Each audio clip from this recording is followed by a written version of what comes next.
Paano nga ba mag-convert ng bushing to bearing? Mga ka-repair, palagi bang nasira ang shafting at bushing nyo? So yan, sira yung kanyang shafting. Tapos syempre, pag sira yung shafting, sira din yung kanyang bushing.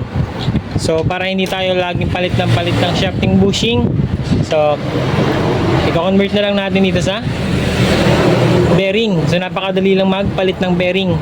So ito lang kailangan natin.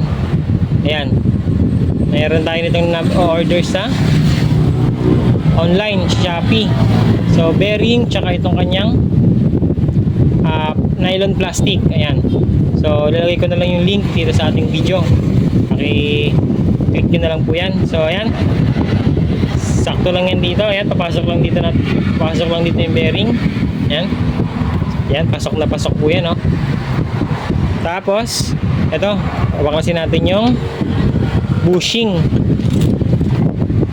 Bakasin natin itong bushing.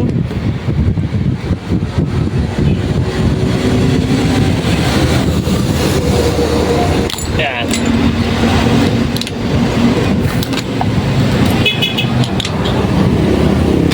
Tapos tanggalin natin itong kanyang tumigas na foam.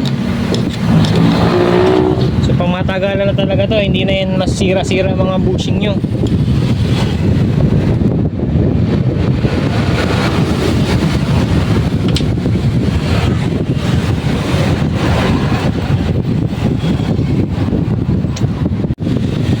Yan, pukpukin lang natin.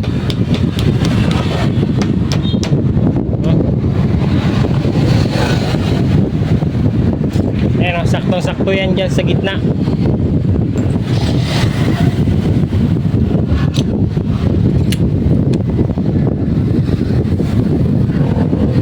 Ayan, napaka-smooth na.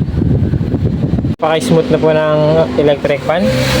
Kinonvert na yung kanyang shafting. Yung bushing. Pinilitin natin ng bearing. So ayan, smooth po. Napakalambot ng ikot niya. Yan, convert na po natin. So ganun lang po kadali magpalit ng bearing.